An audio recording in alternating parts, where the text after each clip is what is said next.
To order for March 5th, 2026. Madam Clerk, will you please call the roll? Counselor Fleischer. Here. Here. Counselor Payne. Here. Counselor Snook. Here. Mayor Wade. Here. We're here to starting our budget work session meetings, and this meeting will be discussing the revenues and expenditures. So Sam, I'll turn it over to you, or do I go right to Christie? Okay. Dive right in. I'll save my comments for later. Okay. Do not pass go.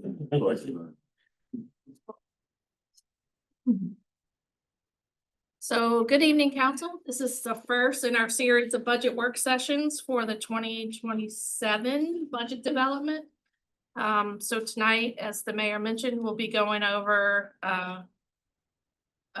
revenues and expenditures for the general fund primarily, and talking about several other things, which on the agenda, we're going to talk about revenues, expenditures, the budget drivers. We're going to look at the 5-year general fund forecast, and then we're going to have a discussion around the tax rates. So jumping right in, some of these slides you will recognize from Sam's presentation Monday night. But for the 2027 budget, we have a total general fund proposed budget of just over $279 million. Of that, you can see how those revenues are broken out. Local taxes are about 70% of that. License and permits are just over 4%. County revenue sharing is 4.7%. Miscellaneous revenue makes up just a little over 1%. Charges for services, 5%. And then intergovernmental revenue is about 5.63%. Is how those total revenues break down. Just real quick, do you want questions as we go, or do you want to save for the end? Fire away as you have them. No problem. Thanks. Well, let's talk a little bit about what changed from 26 to 27. We'll walk through a couple of screens on the revenues. So the first section here is the real estate tax. As we discussed, this budget does include a 2-cent real estate tax rate increase. And with that, the real estate tax revenue would be just under $6.4 million increase over 26. Lodging tax, we're looking for about $500,000 increase. Sales is about 1.2. Personal property, we're still working on those assessments, but right now we're building in about $200,000 increase there. Meals tax, also about 1.2. And then moving down through the list, minor increases on some of the other local taxes. There is a decrease on the plastic bag tax, and as we've talked about before, that's basically a behavioral thing, and so we anticipate that that was going to continue to go down. And the goal is that it goes down. Right. Yes, Yeah. correct. You know, in the past, we have been talking to you when we first started the budget development process, sort of the tourism related revenues that I'll call them, sales, meals, lodging. They were lagging behind the first quarter of the year. We have seen some rebound on those and have projected accordingly, but all of those tax rates remain the same for this budget. Moving on to license and permits, not a lot, no real increase here. They're basically flat. The temporary parking permits, that decrease there, that's really dependent on where projects are. Those are for contractors who have to get permits to park on the street. So that's not really a big deal. Intergovernmental revenue, again, we're not sure where the state budget completely will land. That's not finished. So some of the numbers here are basically just an estimate. I think we've projected about a 2% increase on those categories. State police protection is not really, we're not really projecting much because our 26 budget was a little high. So that's why that increase does not really account for 2%. Slight increase on the fire contract with UVA, and then the DMV commissions, a slight decrease, but basically flat. And then a few miscellaneous revenues, there with a slight increase. Is there a quick breakdown of what the miscellaneous items are? It is a long, exhaustive list, actually. I'll be happy to share it with council. It's a lot of, Like $4,000 or $5,000 here, 10,000. Yes, yes, and of course, nothing is specifically coming to mind, but we'll get you that list. Thanks. Charges for services, slight increase on the EMS billing. That's billing that services that happen through the Charlottesville Fire Department. There's an increase on the payment in lieu of taxes from the utility funds for just over $400,000.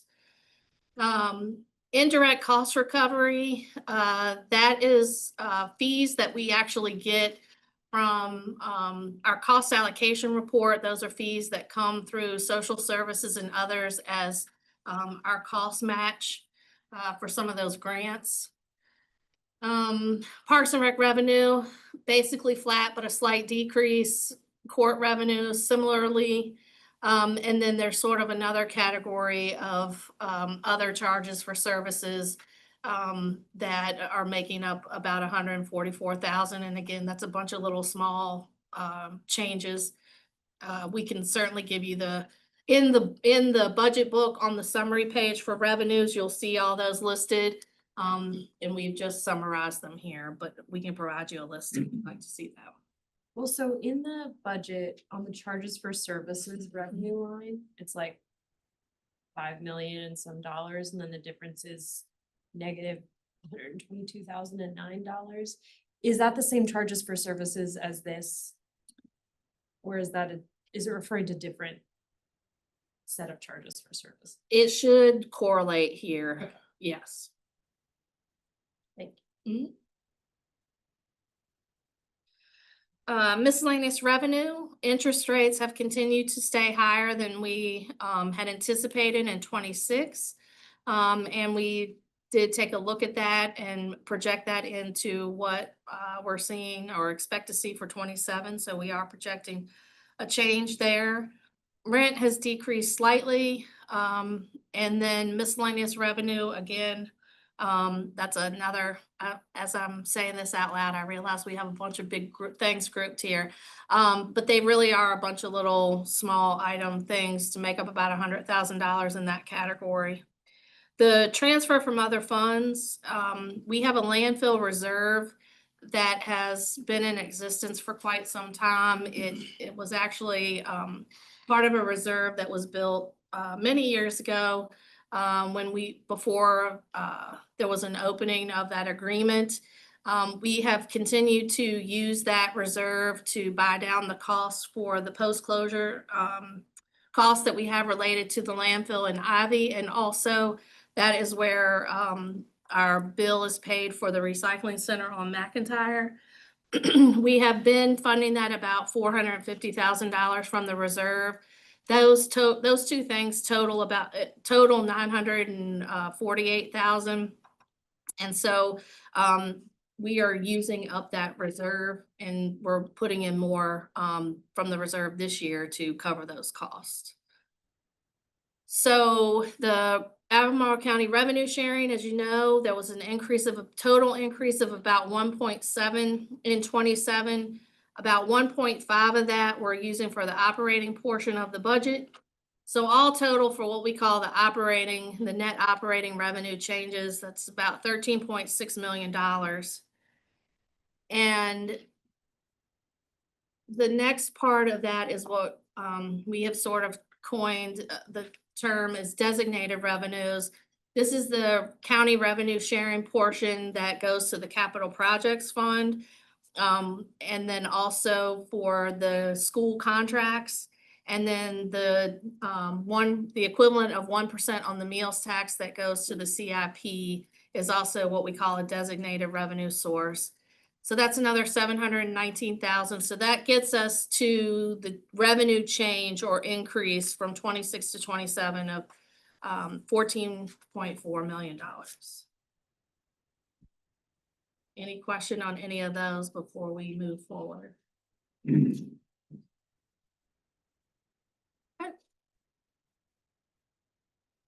Moving on to the expenditures, again, as we know, the budget has to be balanced, so the total expenditures are the same as the total revenues at just over $279.6 million.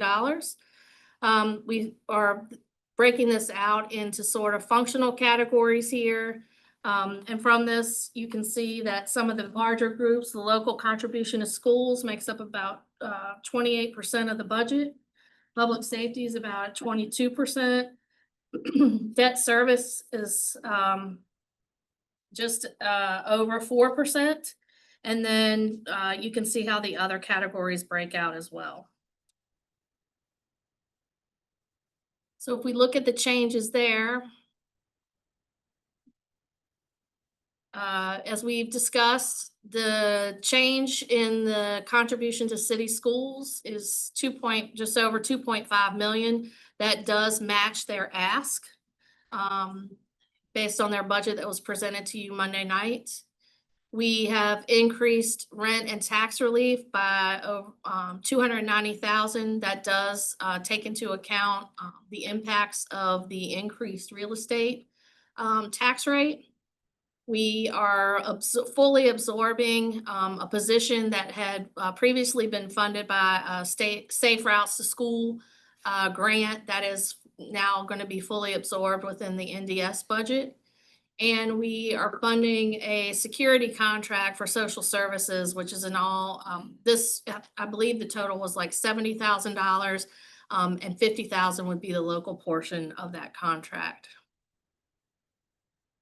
For compensation and benefits, all unaffiliated employees, that means employees who are not under a contract, they will receive a step, which is approximately 2%. Sometimes it's a point something more or less, more, not less, 2% or a little more, plus 2% pay scale adjustment. That amounts for about $2.3 million.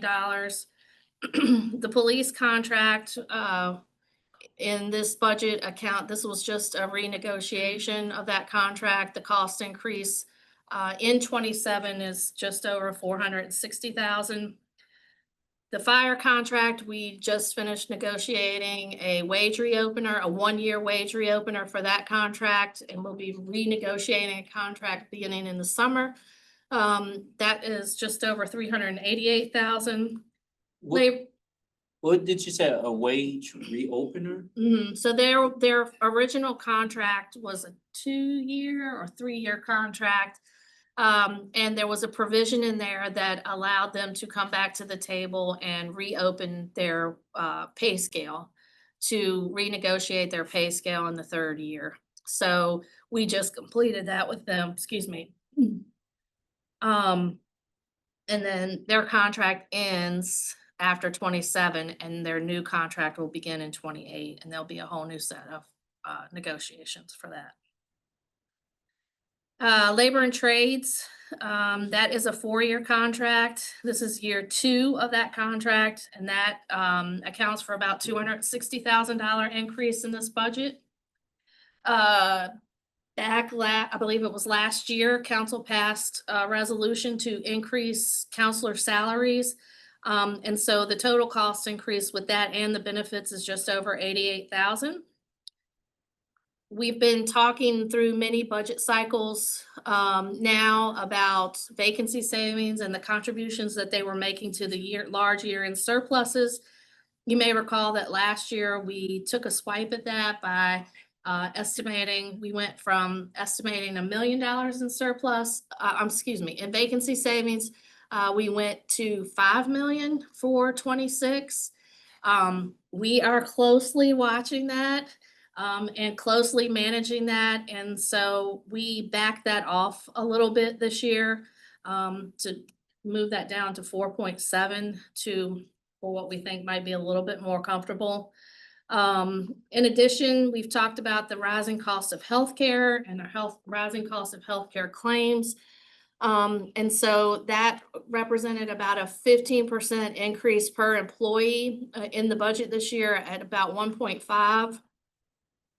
Fortunately, we were able to help offset some of that reduction. Our pension plan had a good year of returns, which we were able to use. And so we were able to reduce the city's annual required contribution by just under $1.3 million, which helped to offset the increase in healthcare for this year. So I'm not sure if this is for John, but I am on the healthcare. Do I have to do it just not a disclaimer, just a statement or? Not tonight because we're not voting on anything, but we'll look into it. Okay. And question for Chrissy, for the council pay increase with benefits, did our benefits get more expensive as our pay increased, or how's that factored in? So some of the healthcare, for example, is a flat fee. Yeah. Some of the other benefits are a percentage of pay. So as the pay goes up, the benefit cost goes up slightly. This is largely just pay though. What Uh, Yeah, I'm not aware. I can tell, I mean, I don't wanna say, I just picked up the number from total personnel. I'll look and see, but generally, when we talk about pay and benefits, it's life insurance. If there's any retirement, the health insurance, but that's a flat fee. I can, maybe this is all personnel, costs. If it, I will confirm that. Yeah, it might just be the word that's in there. Yeah. You don't have to. Fair enough, fair enough. Just in case there are benefits. Yep, Yeah. What? Thanks. yep. And then in the budget, we approved 3 new positions, a tax specialist for our Commissioner of Revenue. We approved a part-time police officer for the drug court. That was a compliance issue. And then there was a Commonwealth attorney position, an attorney position in the Commonwealth Attorney's office. That was basically largely offset by expenditure savings, but it did count for a new position.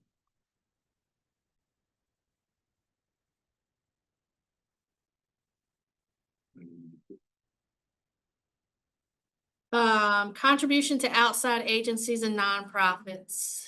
These are sort of the larger, these are the contractual agencies. So these are agencies that we have regional agreements with by and large, or there's a formula that dictates what their funding is. The jail has an increase this year of about $430,000 over 26. Most of that is related to the debt service increase for the renovation. There is actually a decrease in the Blue Ridge Regional Detention Center. I believe that is basically just a reflection of our bed count is reduced from the prior year. ECC had an increase. Most of that is based on their salary and benefit changes for the year. Blue Ridge Health District, very similar. And then the library had some changes to, they've been over the last few years trying to adjust their pay scale to get their pay scales in alignment. So most of that is the pay and benefits. Conventions Bureau, that's based on the first 5% of our lodging tax collections. SPCA, as you might remember, we renegotiated that contract with them last year. That is based on a per capita rate, which is increasing from $13 to $16 in 27. Public Defender's Office, we have been providing a subsidy to them to help supplement their salaries. That is a small increase, and it's basically the equivalent of what we're giving to, we're increasing their base by the amount that we're increasing our employees, so for the 4%. And then the other ones are just basically their small programmatic changes for the others on that list. fundamental agencies, these are agencies that were previously part of Vibrant Community Funds.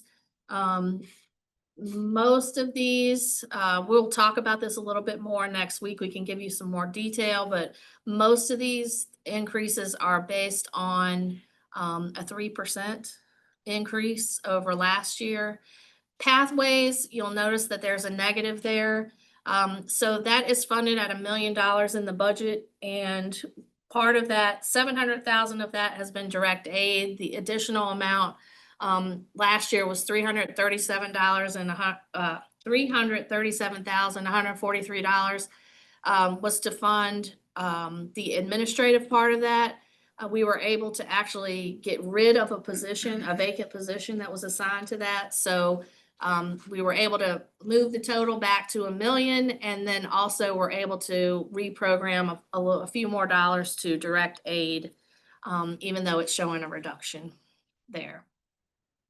BRAC, the reduction there, you may recall at the last meeting, in the wrap-up work session that you all had last year, they had, there was a grant that they were not going to receive funding. And so part of what you all did at that last meeting was to provide them the gap funding for that grant. And so that's why this is showing as a reduction. But in terms of their fundamental services, they're being funded flat at the $250 that we have done previously.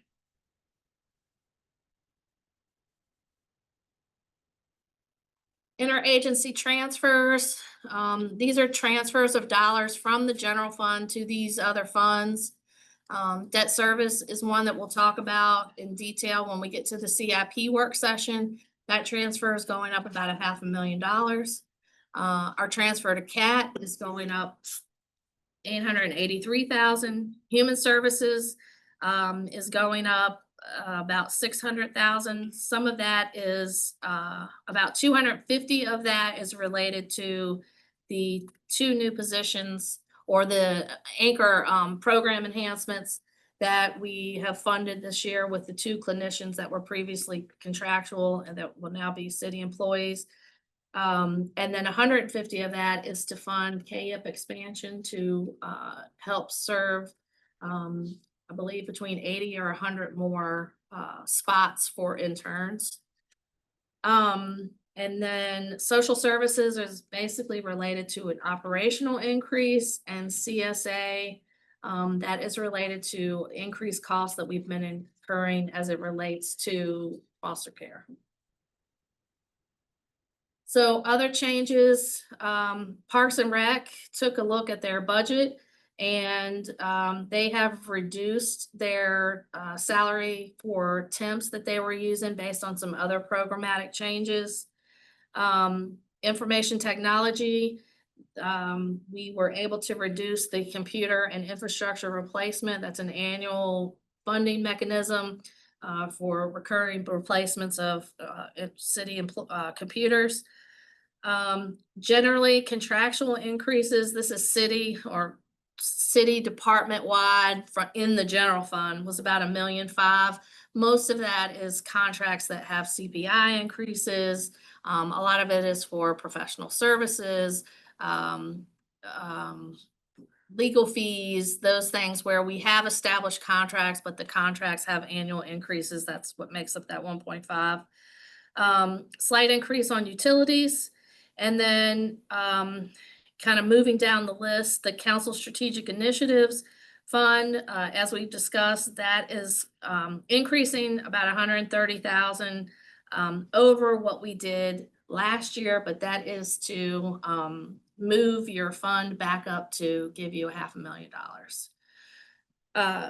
So the citywide reserve has reduced slightly. Solid waste disposal contract fees, that's a slight increase. Overtime, we're seeing an increase there. A lot of that has to do with the collective bargaining contracts. As the pay rates go up, the cost of the overtime goes up. There's been an increase in the workers' compensation insurance claims, and then we increased ever so slightly, although not ever enough, our vehicle replacement funds. What is the, it's a $15,000 increase. What is the, I'm just curious, what's the budget for vehicles annually? So in the general fund, it's $2.6 million. Is what is currently in the base budget. That varies, depending on the replacement cycle of what vehicles need to be replaced. That's not including fire. It does not include fire trucks. Right. But it does include like the light duty vehicles for fire And not buses. and not buses, correct? It includes school buses. But the school buses, even though it's 2.6 total, the cost of the school buses are in the school maintenance the school pupil transportation contract that the schools reimburse us as part of the cost that they reimburse the city. So the budget for pupil transportation includes the cost of replacement buses. So, It basically equates to about 2 to 3 buses a year, depending on. it's in the line item twice? It's in there once, but I gave you the total for the general fund, but I wanted to make the distinction that schools actually pay that cost. Got it, okay. And it's about, I think it's like 534,000, so, you can, if you wanna subtract that out, then all other general fund departments other than pupil transportation is about 2.1 million. So that gets us to the operating portion of the budget is 13.6, which matches on the other side. And then looking at the designated expenditures, the capital improvement went up about 104,000. The school contracts went up whatever you add those together, 360 something. And then the meals tax portion went up to 130,000. So that gets us to the total expenditure changes of 14.4 million. Any changes, any questions there? The school building maintenance, the 232. I was trying to remember earlier today, it's 1.4 now. You mean the total budget? Yeah, right? Is this a different line item? Oh, this is different. This is for the operational part of the budget. This budget's actually 5.5 million. And it went up 232 from last year. The 1.4 you're speaking of is in the CIP, and that is for like capital repairs. Right. And so what's the 5.5 for? That's the operational part of the maintenance contract. So that's the people, the labor for the school maintenance. Did you say? Like supplies. Yeah, supplies.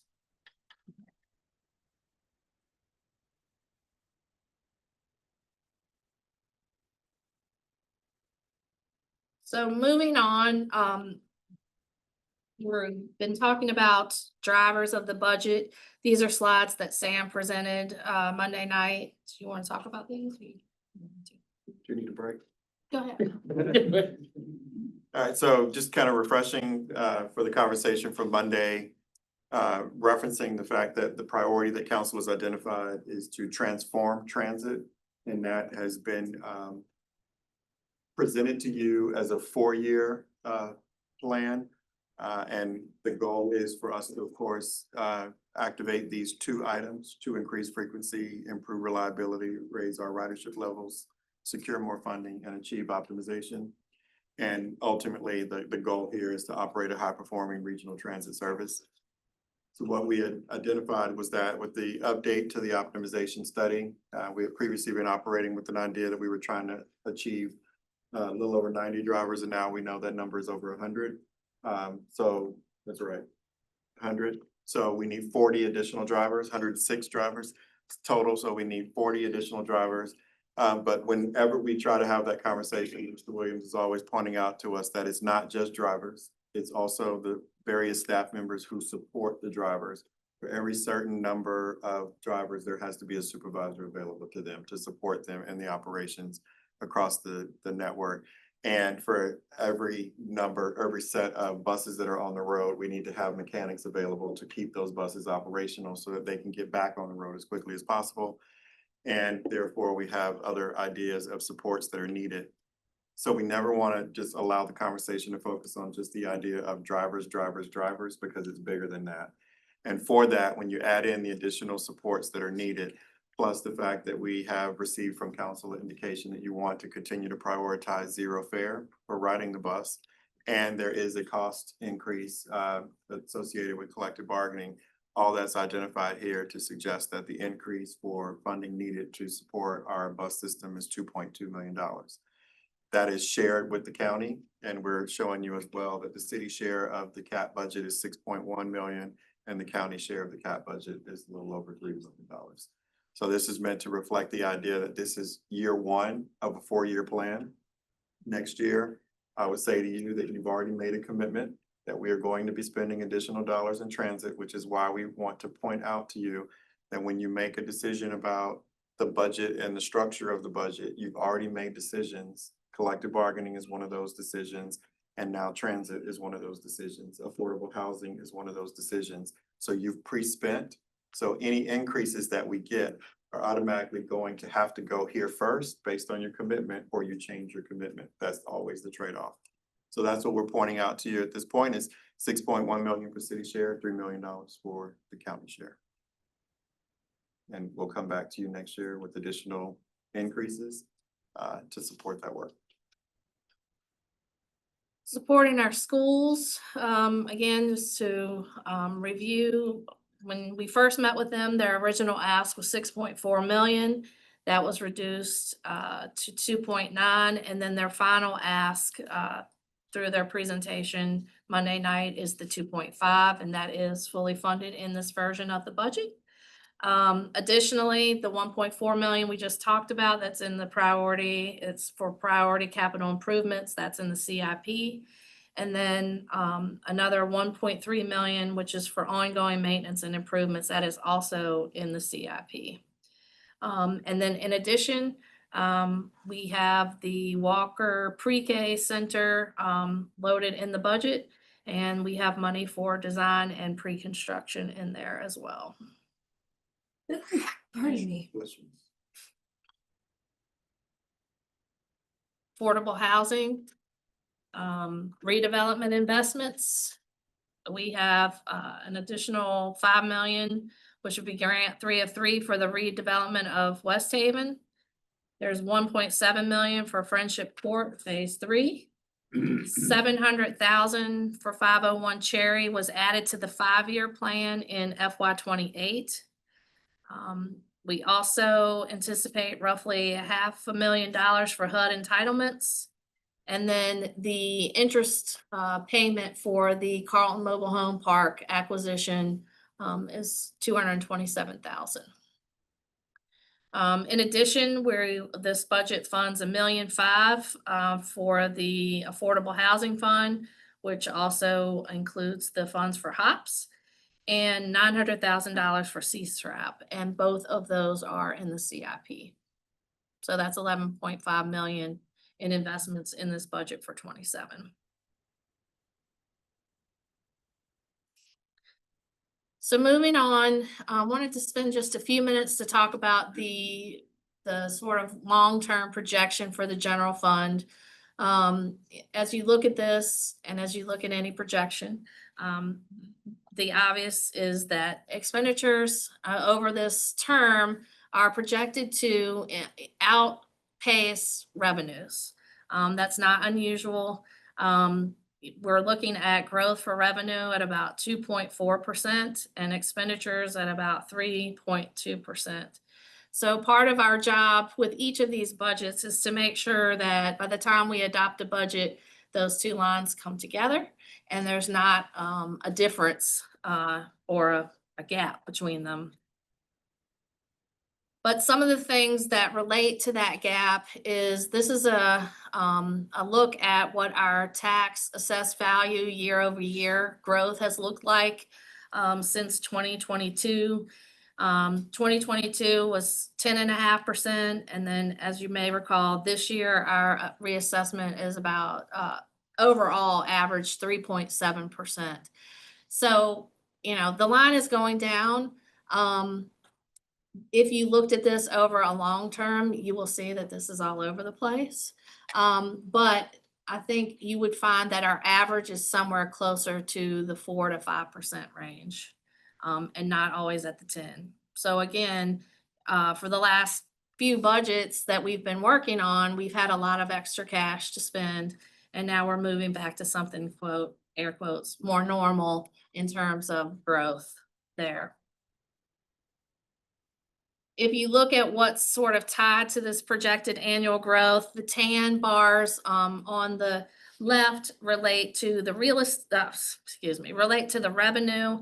Some of the things that are sort of baked into this long-term projection is, a slowing national economy, and as well as some of what we've seen locally. There's also modest assessment growth. So if you were to look at this, 3.5% on the real estate, the other non-property, just below 2. But our total revenue is again at 2.4%.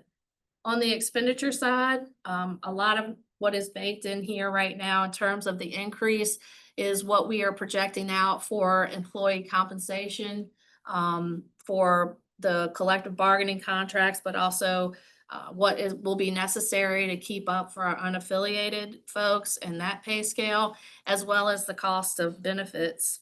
And then in addition, some inflationary factor on the cost of services and infrastructure. So all of those things are kind of the fuel, if you will, and are the things that we use when we're working to build out the budget to make sure that it's balanced. We also are thinking with an eye to the future as well. So that's, before we get to the tax rate, that kind of concludes sort of the overall summary of the budget. I'll stop there to see if there's any questions or. Yep, any questions or?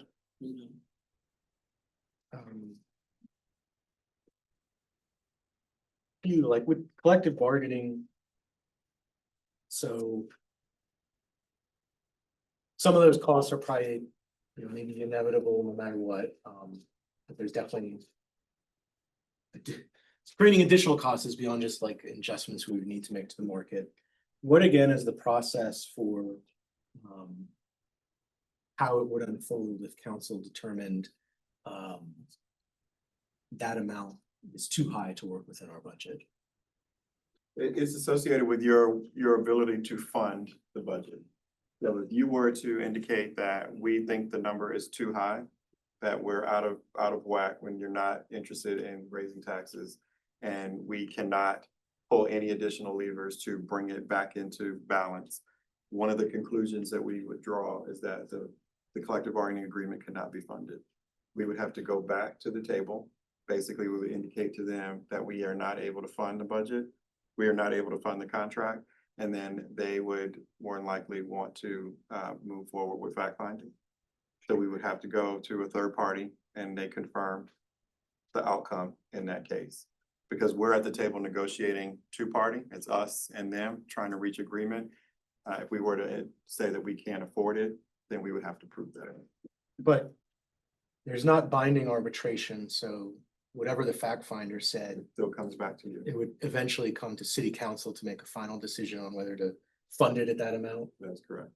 Because the fact finder would identify what the solution is that they see. And it's kind of immaterial to how we feel about the choices that are available to council at that point. That's the reason why you do what you can to avoid it. But if you were to end up in that moment, whatever the fact finder says is the end of the conversation from a negotiating standpoint, comes back to council, and it would be up to you to make that determination. But should city council say either this budget cycle or at some point in the future, the amount is too much, there would be a process for council to be able to You'd have to do. reduce the amount given as part of the contract. Yeah, it actually, it creates more of a tension. I would say that we would still be rapidly approaching a budget deadline, but we're not gonna be able to manage that process, and it won't be in our control. It'll be working with them on a schedule to see how quickly we can get the results to then be able to bring some action back to you. We will probably end up needing to change the adoption date. And so when you go into those negotiations, you have, and you know, you have the information from Chrissy and others about the budget and what you think the budget can bear type of thing. Yeah, so technically, so I don't go in negotiation. I'm Mhm. not in the room, Right. because I'm the ultimate decision maker, so I'm not there. Chrissy can tell you what it feels like to be in the room, but we have a budget team, we have a negotiating team that is in the room representing the interests of the management side. And the work that we do in advance is to reach conclusions as to what we think affordability looks like. They are working with me in that moment of trying to identify what's the line that we can get to. Mm. And the goal would be to negotiate to whatever degree. And that's assuming a lot, because in making that decision, we're using the information that we have about transit investments, climate investments, and other parts of the budget for being able to determine that. And also pretty early, the way our schedule falls pretty early in our process in terms of what our revenues might look like. So it is negotiating a little bit in.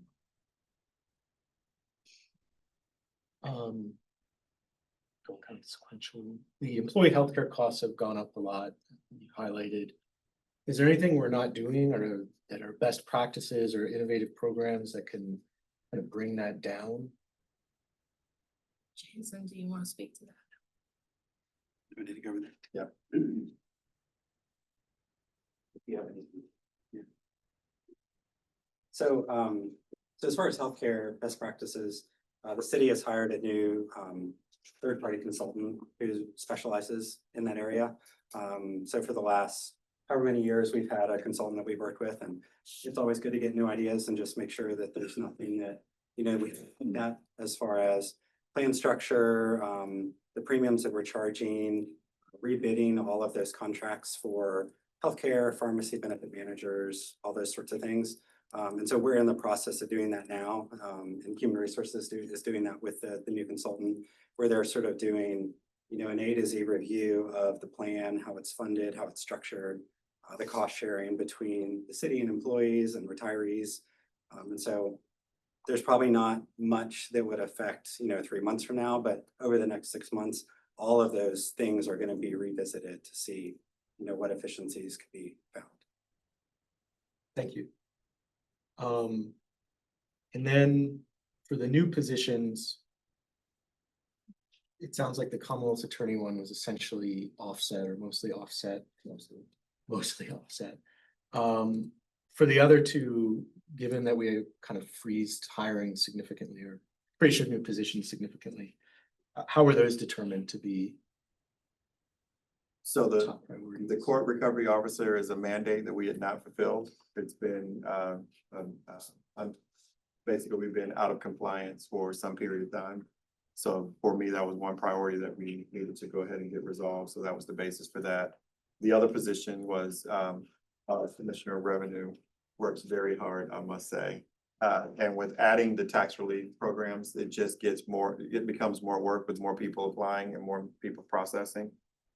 But he's here, so if he wanted to add any further to it, but in our conversation, it was just a capacity need for additional help. I mean, yeah, I'm not against it, but just I'm curious to know, like, what is it helping with? So, we're getting creamed. I don't have enough people to do everything we need to do.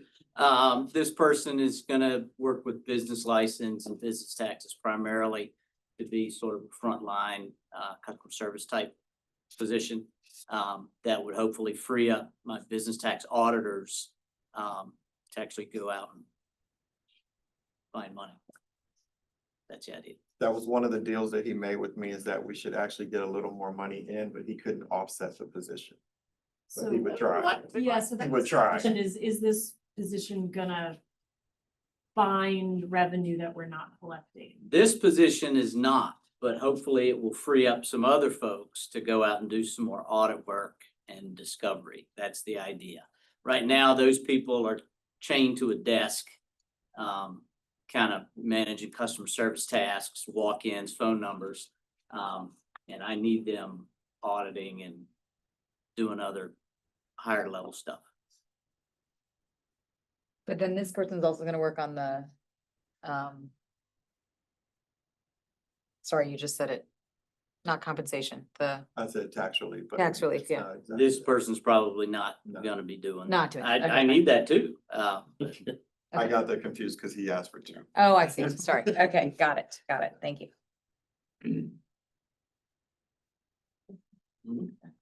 And then, just a couple more, with the schools. When will we have clarity on if we fund what's in front of us right now with that collective bargaining agreement, what that cost is gonna be for the city 1, 2, 3, 4, 5 years from now? Cause as I said, I'm just worried that we're basically have placed like a bomb in our budget for the 2, 3 years from now that we're just not factoring in. There's an increase. The question is what portion of it are they going to ask for? Because they still have the ability to rework their budget. As you saw in the slide that we showed, the original ask was 6.4 and we are now looking at 2.5. They did share with us, I don't remember the numbers, but they did share with us a projection over a 3-year period, because that is how you do your contract. And it is a steady increase for each of those years. It's part of what my comments to you are, is that in making the decisions that we're making now, we're making them for future years, because these are not 1-year decisions, these are multi-year decisions. Both contracts are 3-year contracts. This is second year of their teacher's contract and would be the first year. Actually, this would be, yes, second year of the teacher's contract and first year of their support personnel contract would be FY27. So we have 3 years of one contract of increases, another year plus they'll be renegotiating after that as well. But that 3-year projection does not include any analysis from them about addressing wage compression after their bottom pay scale went up over 30%. And that is always a result of this action. Okay. And not identified as a part of what we received today. Again, I would really just like to try to get an answer, even though I know it's gonna be uncertain, because we're talking about making a commitment to potentially $5 to $10 million that we're just not Yep. thinking about. Potentially. Um, I will say that just because we're in the process, so we now understand what it's like, I know what it feels like. There is the element of the employee base that is outside of the contract. There's also not the top leadership, meaning the superintendent. That has to be worked on. It's meet and confer is the reference, that's the term that you use. Those are the individuals that you get to have a conversation with, because they are interested in having a conversation with. What you did to the bottom of the pay scale now presses them closer to us. So what are you going to do to create the distance that should exist? So they will be asking, and that will be an additional increase. We face the same situation. These 4 contracts that we have today, at the end of each one, I have another group of employees to sit down and have a conversation with the individual groups. And it always comes out that we owe more when it's done. It will be a very big number that is unknown to us. I think I'll take the note of what you're asking, and we can make that a question. And they can give us a projection, and at least we can have that available for you. It is a fair consideration for this decision. So Michael, just a quick tag on to your question about that. How is the information about our finances related to? I guess Dr. Gurley can't be in the conversations like you can, right? He's not, I would imagine he's not in the Right. conversation. Who, when they go to the table, I guess their finance team from the school, so they have to kind of check with, the overall city finances I think there's a reason that they should. I think there's a reason that we should be able to give some indication of where heartburn might lie and where they could go, because we have to help pay for it. But that is not the process, it's not required. That is part of the legislation that is under consideration, that it would correct that and it would make it necessary, make it required that the school system would have to check with us before, so that they would, that's one of the corrections that just doesn't exist at this time. Sorry. Oh, no, you're good. And I guess to kind of second that concern slash question, so the city was not involved in negotiating the contract. No. But we set our budget and do the finances, so We help pay for it.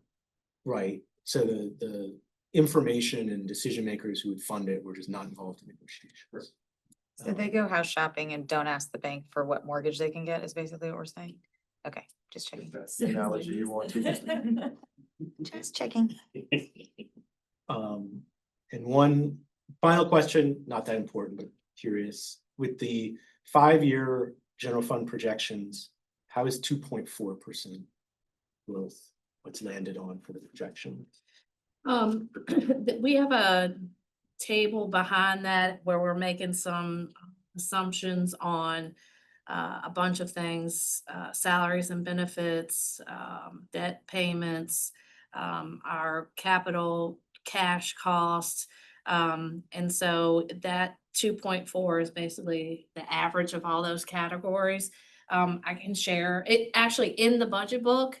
There is a section on long-term forecast, and these tables are the summary tables, but there is a more detailed table of the revenue categories and the expenditure categories and the projections of those. That'll show you the 2.4 and the 3.2. Thank you.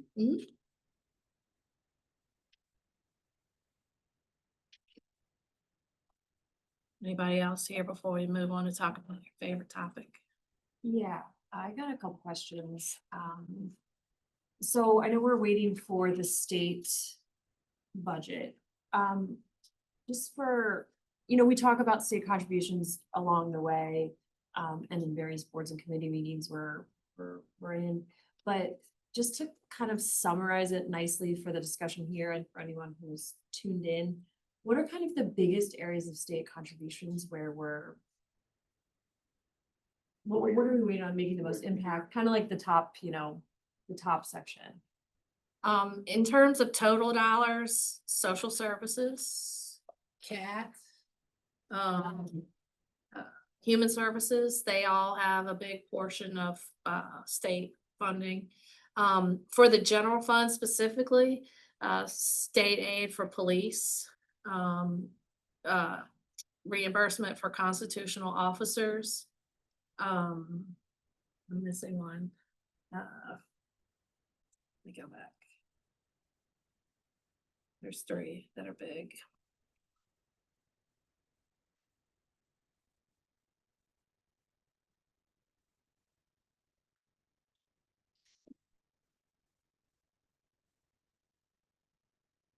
Highway assistance. Those are the big ones in the general fund. They're several $1 million. Thanks. And then something that we've talked about in the finance committee, but not really brought to a larger conversation. What would it look like to implement zero-based budgeting, and how would that process differ for you all and for the staff? No, I don't wanna. So we have tried a version of zero-based budgeting.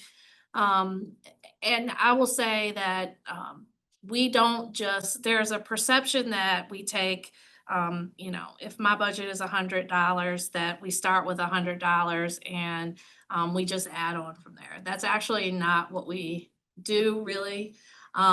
When departments are submitting their budget, they actually have to enter a budget for every line item.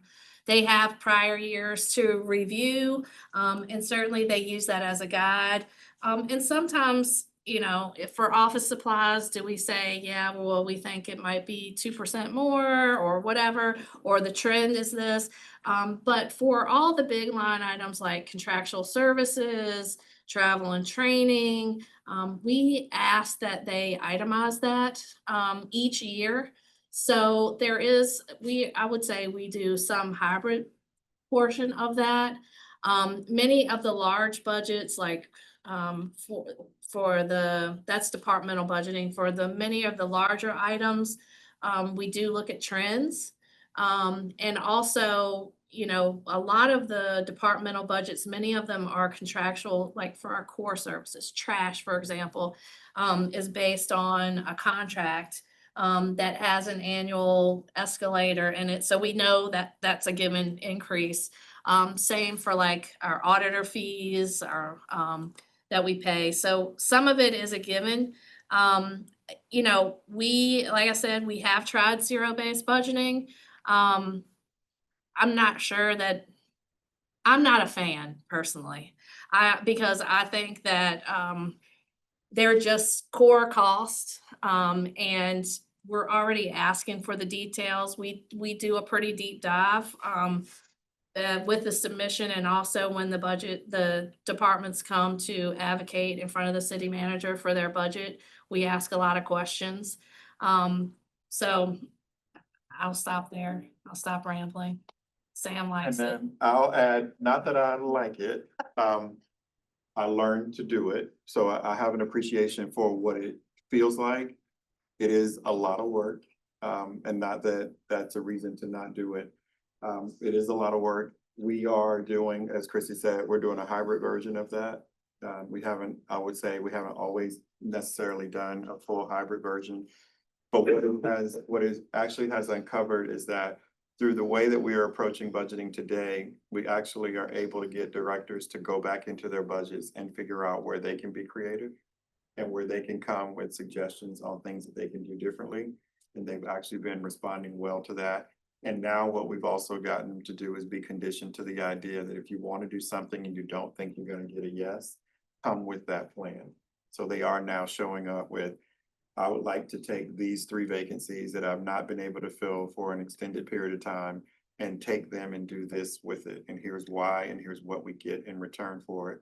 That's what zero-based budgeting really is going to produce, is the moments for more of that to happen. But I have, and this team is expected to take a closer look at variances. So we have really been able to use our finance director in the past to take a look at variances and give reactions to where are they showing up on a regular basis. And then we dive in and start forming questions around if the variance is big in this number, in this line item, and we've seen it for 3 consecutive years, we're putting more money there than we should. So we're pulling it back. So that's all part of the same process. So while we haven't just totally turned the table upside down and implemented zero-based budgeting, one concern behind it is that we need to teach the team to do it before we can. It's a shock to the system if you've not done it before, because it really requires you to break everything down. And I think that's part of what we've been trying to avoid, the disruption to it, because we would need to be teaching them now to start our process for when we start our process. And we haven't even finished the budget. It was time to start talking about the new system. But I'm a very systems oriented person. So I'm intrigued by the idea, and we have been introducing it. She's better about it. She doesn't hate it. She's getting better at it because we are finding benefits to doing it in different ways. One concept that we had was that actually taking a look at certain departments and putting them on a rotation and therefore verifying the quality of the budget. And that way we don't have to do it every single year because it does get monotonous and it feels like you're wasting time doing the same thing over and over. But you can do a deep dive and spread that around. And technically we have done that. We did that with some of the larger departments this year. That's how we found the $500,000 in savings. Thank you.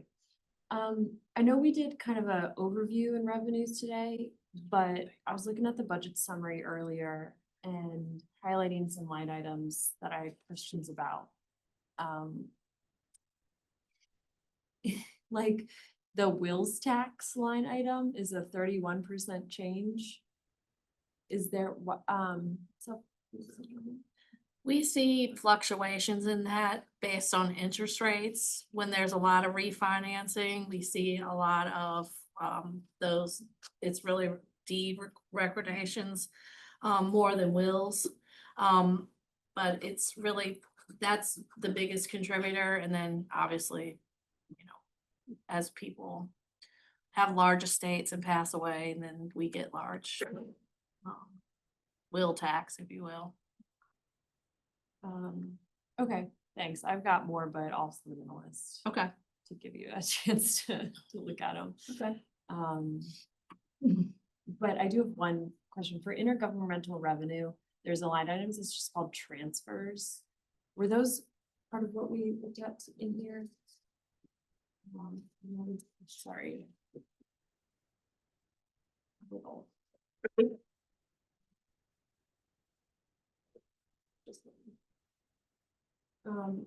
Can I add that to a list? Please, yeah, Of yeah. absolutely, because it's kind of big and just want to know what that's. Cool, okay, thank you. What's the number? How much is it? Well, last year it was 10 million, 10.3, and this year was 6.2. Okay, I don't know. That's not ringing a bell. Okay. Oh. Right, Okay. thanks. Jen or Lloyd, do you have any questions? Mine are more like Natalie's, like, why does the UVA service charge 13% less revenue making? That is dependent on their only, that is dependent on property that is actually taxable to the city. And it has to be for educational use. I'm getting this, jump in if I'm getting this wrong. You can speak think- better. I think most of those, there's some weird code provision related to property they own that's used for like faculty housing is taxable.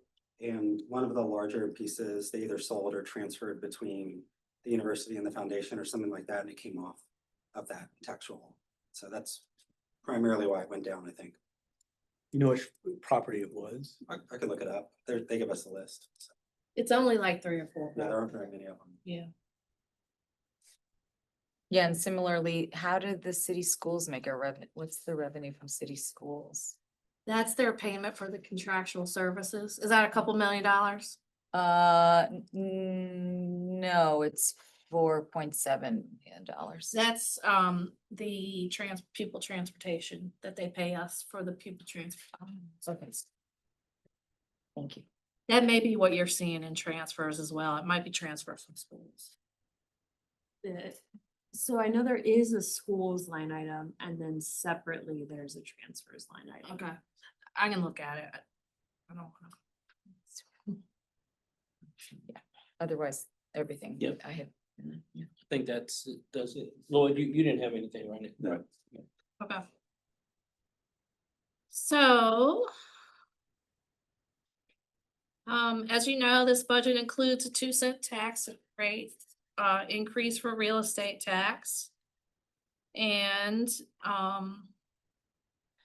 we are going to have an informal, if you will. We had originally planned to have the noticed public hearing for the tax rates on March 16th, but we wanted to give you all an opportunity tonight to weigh in on that. So we're going to have an informal, if you will, or an additional opportunity for the public to speak to you about the tax rates on March 16th. But we will actually hold the official noticed public hearing on April 6th, which means it has to be advertised no later than March 29th. And in order for me to meet the printer deadline, it needs to be at the paper before the 25th. So part of what we need to know tonight from you is if you can advertise what a rate that you want, and you can put at least that much in the budget and go down, but you cannot go more than what you advertise. And so part of the discussion tonight was what you want to actually advertise for the tax rate for that public hearing. And so before we talk about that, we'll just walk through a few of these extra slides. So this budget proposes to move the tax rate up from 98 cents to $1 per every $100 of value. The first box here will show you some groups of assessed value. And if you recall, if this were the 25, so last year's house, if your house in 25 was valued at $950,000, the assessment for this year for 26 on average for residential was 4.74. So your house value would go from 950 to 995 and $30, $995,030. So a change in your value of $45,000. If you were to apply, moving to the next box, if you were to apply the 98 cents to the 25 value, the taxes that you paid was $9,310. Using the new value or just the reassessment, so without any change in taxes at all, your tax bill for 26 will be $9,751. So a change of $441 is an increase that you will pay in taxes on your tax bill just because of the reassessment. If we move to the third box, this is to show you what the difference is with the tax increase. So as we noted, with just the reassessment at a house value that started at $950 and 25, you will pay $9,751 in taxes at the 98 cents. At the dollar rate, you will pay $9,950. So a change of $1.99 would be the difference added on with the 2 cents. So this just gives you a way to look at that, to look at the impact of what the tax rate increase has. And then I'm gonna pause here and let Todd speak about the tax relief programs and what we've done with those. Yeah, thank you, Chrissy. Whenever tax rates get discussed, it's not long before people start wondering about the relief programs and what we're trying to do to mitigate things. And so we put some slides together to kind of let you guys know sort of what the plans are, how we handle the 3 tax relief programs in my office.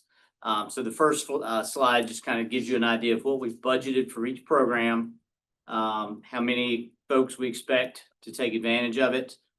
This is just kind of using trends from past years. You know, a lot of people take advantage of these. All right, go ahead. I think there has been some concern that we have not altered these programs year to year.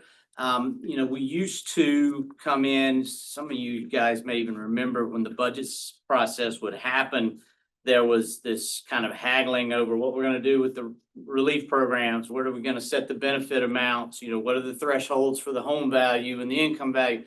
And I hated that as much as anybody. We have very intentionally built these programs now. Some of you probably voted on these to where the income thresholds move. So they are pegged to MFI, which is a number we get from HUD. And so as our local incomes increase, these thresholds increase.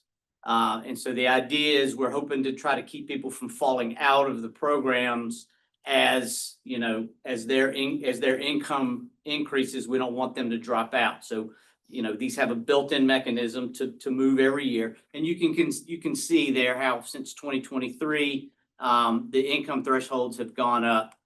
We started it with the elderly disabled real estate program and the CHAP program. And then in 2024, we used the same mechanism for the rent relief program. So they adjust. Chrissy, if you want to go to the next one. And the only program that where there's a home value threshold is the CHAP program, and that does the same thing. Essentially, the maximum home assessed value is the average assessed value that the assessor puts out every single year. So that moves as well. So as our home values increase in the city, that tries to keep pace. So hopefully people aren't getting, dropped out of the program. That assessed value limit, is that like It's the average assessed value of residential real estate. It's in the, it's a number I get out of the assessor's report in January, I think. is that a limit set by state legislation, or is that, I can't remember. That's something we did. I don't know if you remember, a few years ago, we were really treating CHAP as a tax relief program, and we kind of got our hands slapped over that because there's no provision in state code to give tax relief to, there are certain groups that can get it, elderly folks, disabled folks, veterans, but we were just kind of giving it because we always had.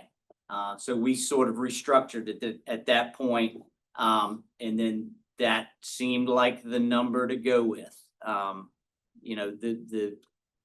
The folks who get that program, you either get one of four grants. You get $1,000, $1,500, $2,000, or $2,500, depending on where you land in relation on the income piece. And as long as your home value is not above that number, you're good. It's just a sort of a way to kind of make sure that we're targeting the right folks, not folks in mansions and McMansions. Are we spending all of the money we allocate for it, or? We get pretty darn close.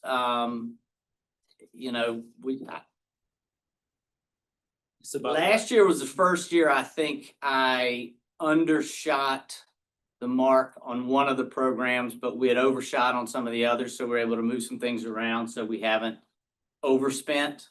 Usually we come in right. I couldn't give you a number how much, but pretty close. Chrissy probably take better. I could. Pretty close.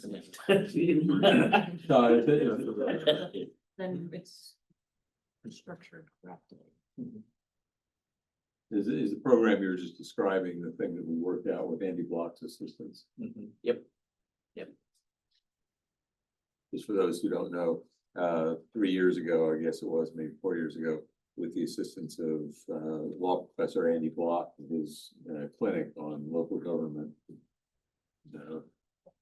legal assistance, we asked him basically to take a look at these programs and say, what can we be doing? What are we doing we shouldn't be doing? How can we do it better? And we came up, made some recommendations that we then turned into this program. Yeah, that's right. And so, they're a lot of work, but they're a lot less work than they used to, because I would come into these meetings and we would spend 20 to 30 minutes haggling over, where the income thresholds need to be or where the home value thresholds need to be. And then this way, it's all baked in. So, to your knowledge, are the various programs and things that we have, are we pretty much doing with more than most cities? More than anybody in the state. Yes, sir. And do we know what proportion of people who would be eligible we're able to support? Do we have stats on that? We've got projections on the number of folks that that take advantage of it. I've got stats on the number of folks that get various grant amounts. I can share all that, but that's stuff that we collect every year. We know, for instance, how many people are getting 100% tax relief, 80%, 60%, 40%. I can get that all for you too. Thank you. So, yeah, we're doing a lot. But like I said this a long time ago, you can't relief your way out of a tax increase. So it's, we help folks, we do what we can to mitigate it, but it's still tax increase. So just think about that. Y'all good? Thank you.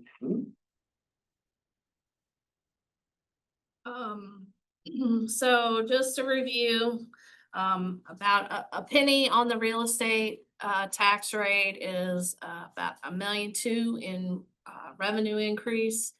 1% on the meals tax is about 3.2. Lodging is about $1 million, And then for every 10 cents on the personal property is about $339,000. And again, there are 3 different classes of personal property. It's not just cars, but it is also machinery and tools and business tangibles. And remind me, they all have to be the same rate or Not anymore, diff- not anymore. I mean. We used to, but we decoupled them now in SAP.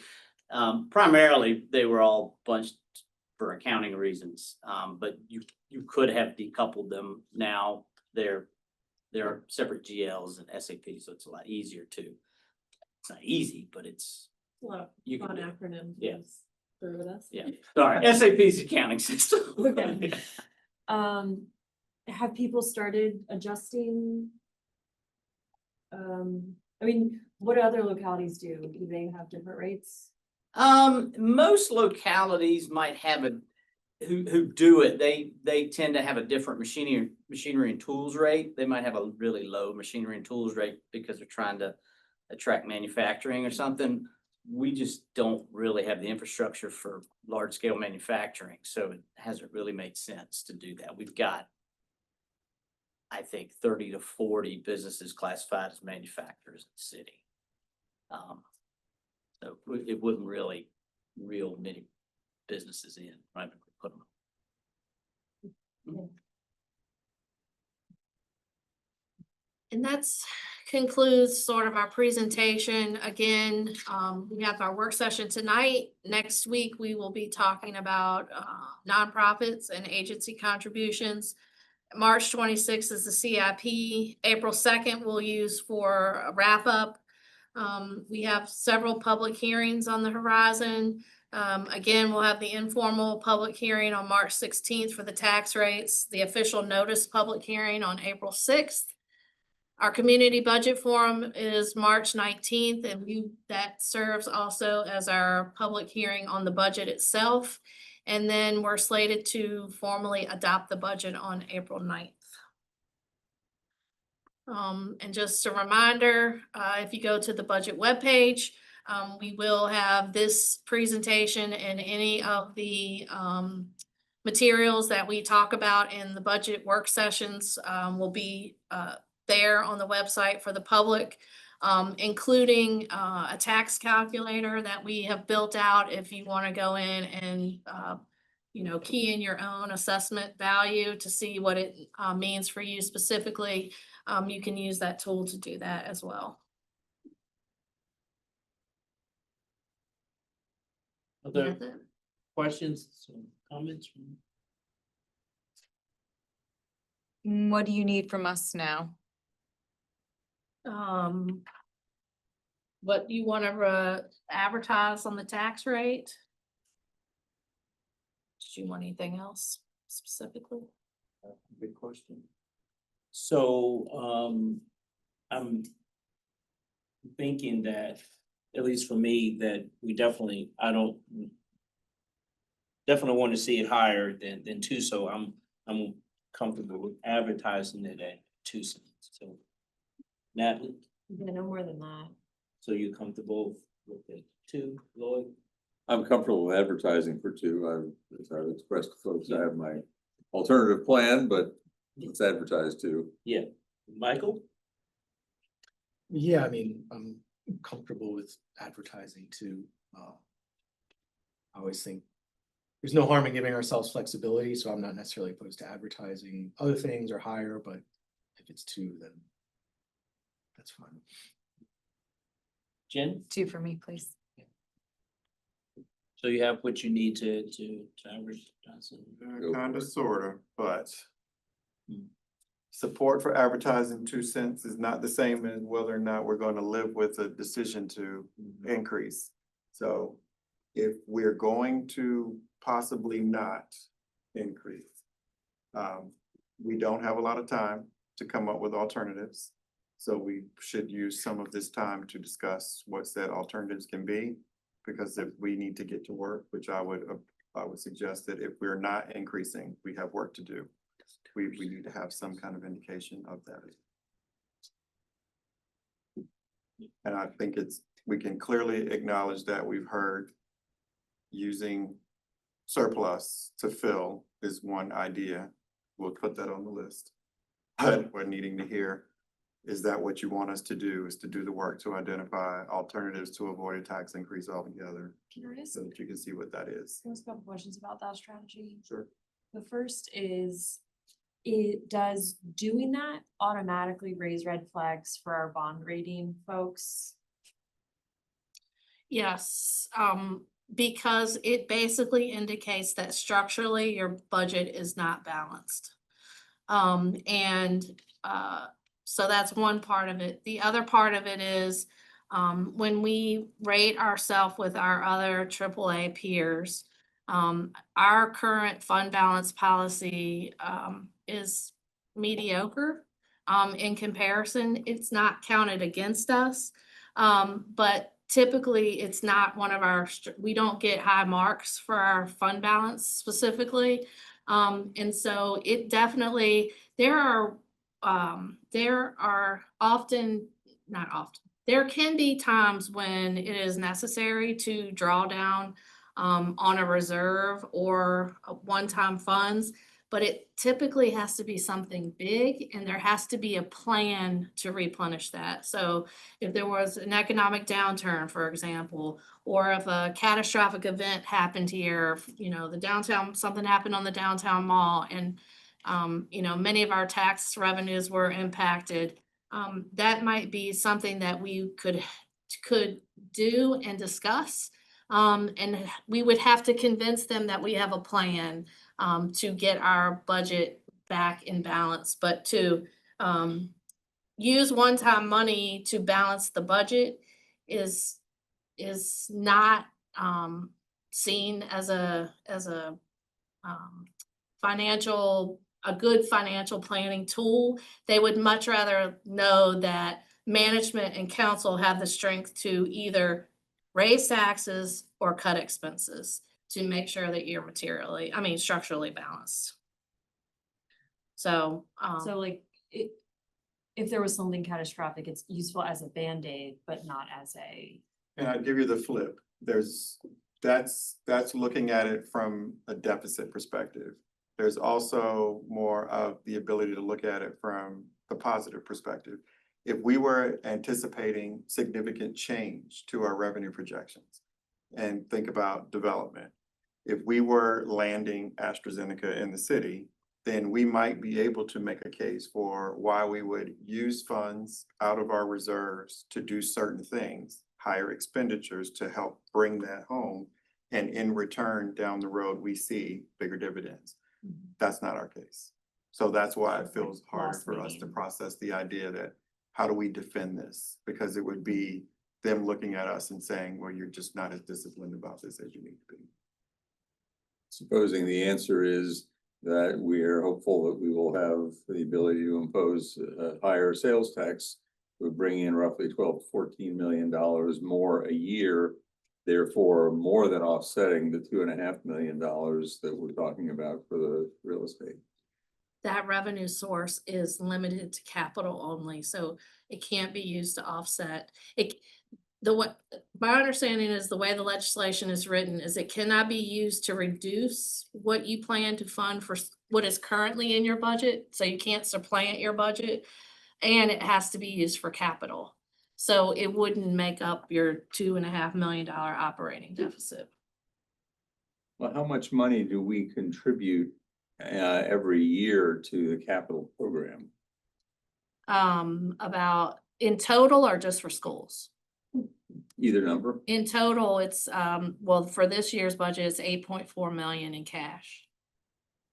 So if we say, well, we've got $10 million that we're allocating for the pre-K program this year, and $20 million for the pre-K next fiscal year, where are we expecting that money to come from if we don't get a tax increase, the sales tax? We're funding that with bonds, so it's in our debt service projections. Okay, and the debt service, of course, does get paid by general funds. Correct. Debt service is also a permissible thing for which tax revenues can be spent. On anything going forward is my understanding. Like, because we already have the middle school in the CIP, my understanding is that you can't use it to fund what you already were going to fund. It has to be, Okay, but Yeah. we've got $30 million that we're looking at right now on pre-K. We have been told to look at, I don't know, what, 10 or $15 million per elementary school? How are we proposing to pay for those things? If not with money from the general fund, whether the money from the general fund goes directly to the project or goes to the debt service for the project? I think what's in our plan is what is currently in the CIP we've planned for. Those things that you're talking about are part of the bigger picture that the work group that's been assembled is working on. And those would be things that we would definitely look to that 1% to fund, Okay, either in terms of debt service or cash. but if we're doing that, we are seeing a path forward to making these improvements that doesn't require more money from the city's general fund. Correct. Why would that not be seen as a plan that's a good plan? I think it is a good plan. I mean, It's a good plan for addressing that expenditure. mhm. Sure. So, my thought, to put it out there, my thought on the reason for the $2.5 million to come out of the surplus is, number one, because purely in political terms, an awful lot of voters out there aren't gonna understand why we will have banked $50 million over the last 3 fiscal years and not cut any taxes. In fact, we've increased taxes during that time. Number two, that if we're going to be asking those same voters to trust us with another $12 to $14 million a year through the 1% sales tax add-on, it would be nice to be able to show them that we have some degree of restraint on our own. And just as a matter of making the whole system work better, I think, number one, I think it's a good idea to have that 1% add-on. Number two, I think it's a good idea to do what we need to do to make that politically more believable.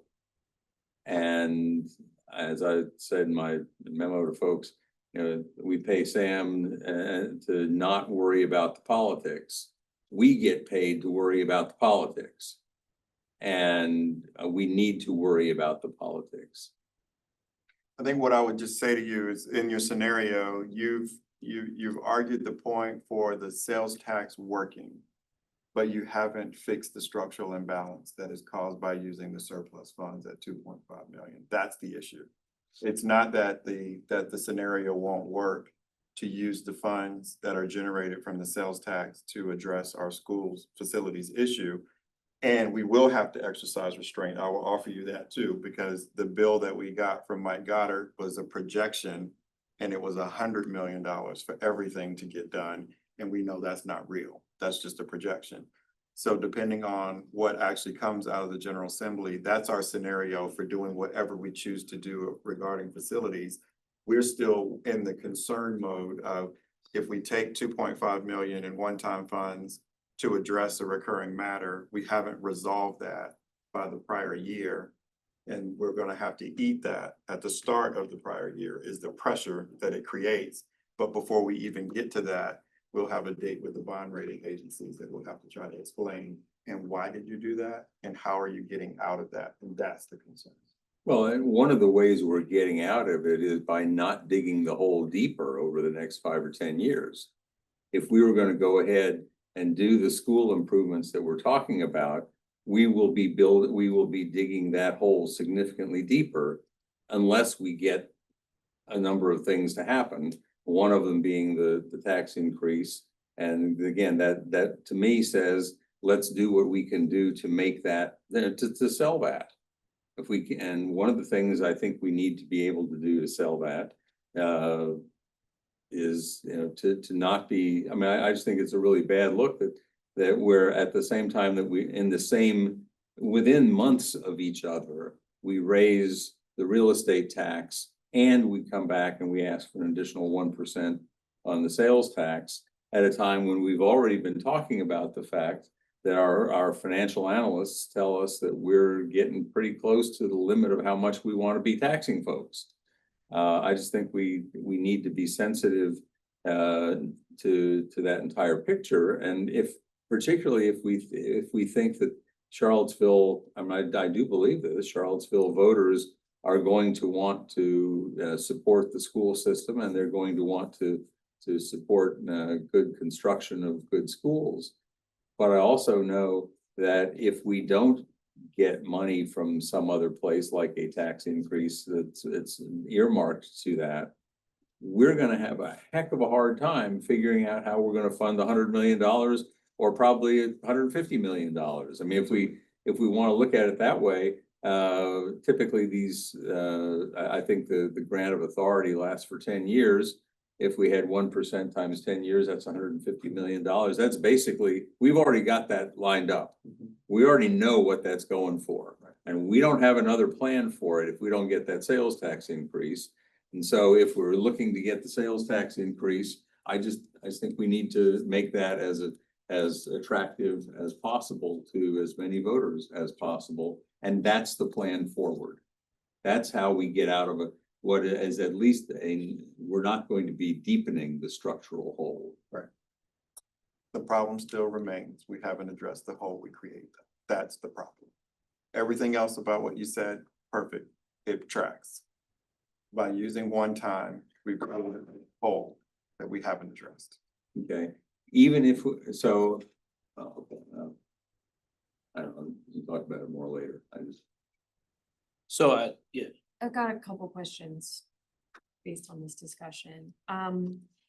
So Chrissy, you said that anything in the CIP already wouldn't, You can't pull out. can we zero out our line items now before it passes so that we could add them back in after the sales tax is passed? I don't know how that's viewed in the spirit of working with our friends Who in would the get state mad at us for legislature, that? General Assembly. I mean, they may have a provision that might come for that reason. We don't. John, do you know specifically for that? No, because the legislation isn't final yet. Yeah. So anything could be. But just from the draft, was there any reference that you can remember? I don't remember. Off the top of seeing my anything. head, it's been a week or two Okay. since I looked at it. I mean, I didn't, when I looked at this a year or so ago, my understanding was that, for example, you don't want to be tucking current projects in there, but you could tuck in new bonds being sold. Right. There was a direct So- reference to supplanting, so it's how they define that term. That would be supplanting depending on the parameters they put around when. But the That's the fact that, question. that we have something, that we're planning to spend something in an outlying year, and it's already in the CIP, just means we're planning well. It doesn't mean we can't use money from the taxes. Provided go they to don't that. define it that way, yes. I would argue that with you, but Okay. it all depends on what they write. Yeah, that seems like it would be a big problem. It would be a problem if we take it out and then get punished for it. Well, or if we're not allowed to use new money on projects that haven't been realized yet, they've just been planned. I suspect that they won't miss addressing this, but we know everything doesn't come out exactly right, and implementation is everything. So when it makes it into the hands of the departments that we will be working with is when we'll learn how hard it is. There's about 6 or 8, maybe 9 jurisdictions right now that already have the authority. Surely we know something from, or can learn something quickly from their experience. There's a lot of eyes on this right now. I imagine every single bad behavior the General Assembly might want to curb will be considered and will be in the final bill, but we can look and see what it says now, see what's proposed. I can take the temperature down in Richmond and see what's going Because it would make sense if they were like, if the bond has already been issued, that's different than if you've already got a school planning process underway. Because our 5-year CIP is the plan. Right, It's only the 1 year that is real.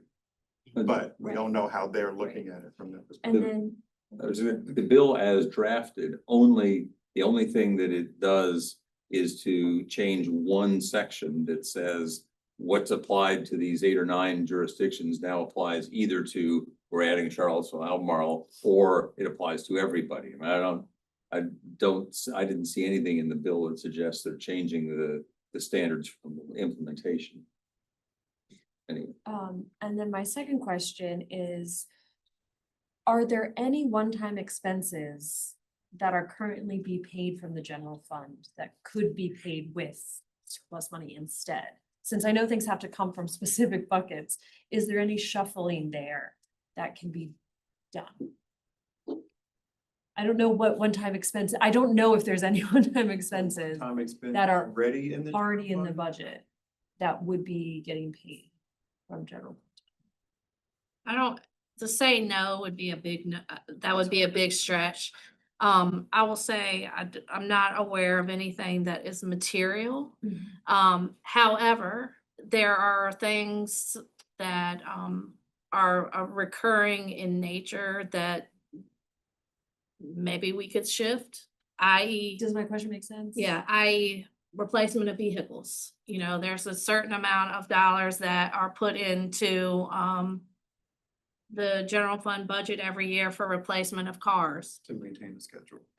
You know, we could shift that and use that, as one-time money. The problem is that's now, if we do that, you still got $2 million hole that when we get to next year and we need to replace another round of vehicles, now that's either an add back to the budget or we've got to try to find another source. Are we really spending $5 million a year on vehicles?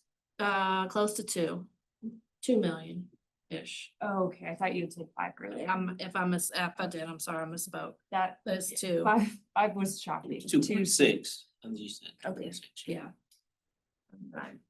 I mean, there are some levers like that we can pull. None of those things are like perfect because even though buying a car is a one-time purchase, it is a recurring business operational need. The demand so- for that particular car is one time, but the overall need, the same Correct. way that like student demand is Right. constant, even if the specific. And it's on a student schedule, changes. so then making any adjustment to that, we're now disrupting operations. There's a trade-off for that. We have to. Or I come guess up it was less like scheduled one times like that, more like a just don't. want to Nothing, do it. like nothing, she knows the budget better than I do because she lives in that all year long, but if, I doubt there's anything, I can't think of anything either, but what would be a material one-time something? We'd have to go searching for a number of things to build it up. Mhm. But that's really what I'm getting at, and we know we have to go and do the work to have the backup plan. We're just making sure, what are we backing up to? Yeah, so I think that councilors, staff just want to get a kind of a good temperature. Some of us already had the 221 to kind of dive a little bit deep into it. I think some of y'all may have it tomorrow. Staff just kind of want to get a good temperature of where we are with the tax, so they can go back and do the work. If like it's not appetite with us for the two cents, then they have work to do. So we just kind of need to get them as best we can. I know this is the first, work session that we've had, but we've been talking about this, for a minute. So if we could just kind of, as best we can at this point, give staff some direction. Michael, did you want to?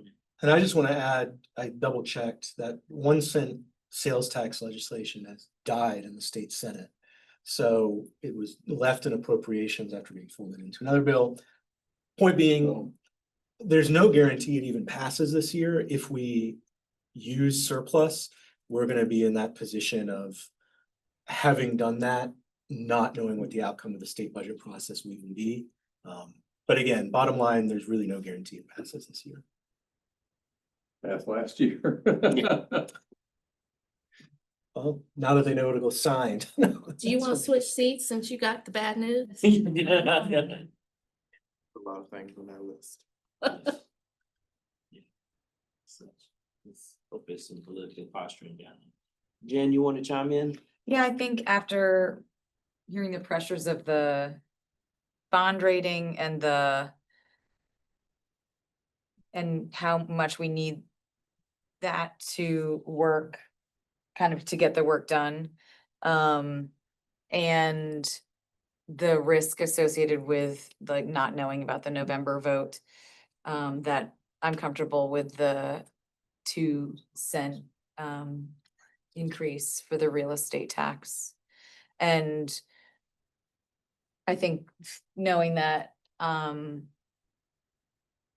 Todd's office is ready to support that fully, and that maybe, you know, the new staff can help open up some space for other people to support that, as well as honestly using the calculator and kind of seeing what that impact is in dollars and cents made it less uncomfortable for me to just get a better sense of like what would be expected on a 2 cent increase personally, and then, you know, for other homes I looked at, and that renters would most likely not bear the brunt of that blow, maybe a little bit, but it doesn't look like, certainly the assessment is what has a really big impact, but the 2 cent increase on real estate seemed to not be as intense, so I'm comfortable with it.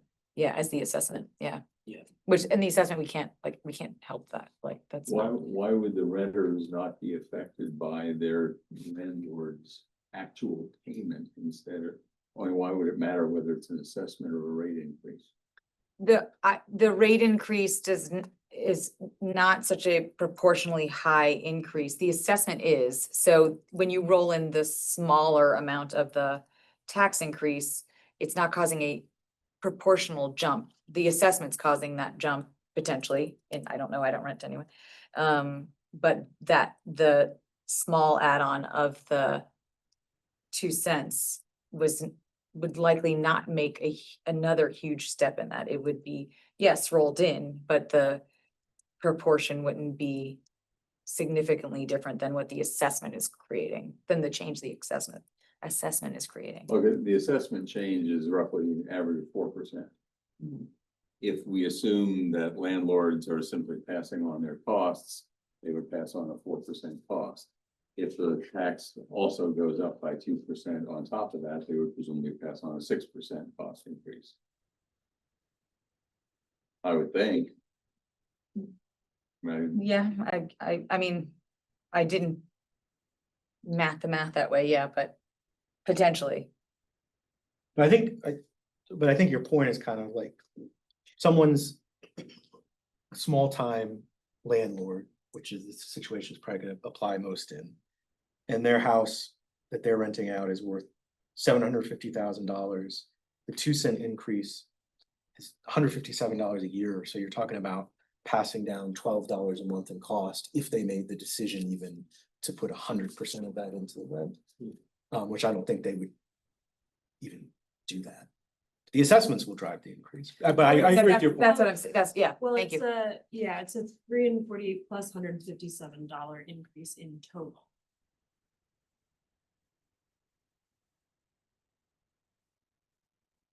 So from the assessment, it would go up roughly $29 a month.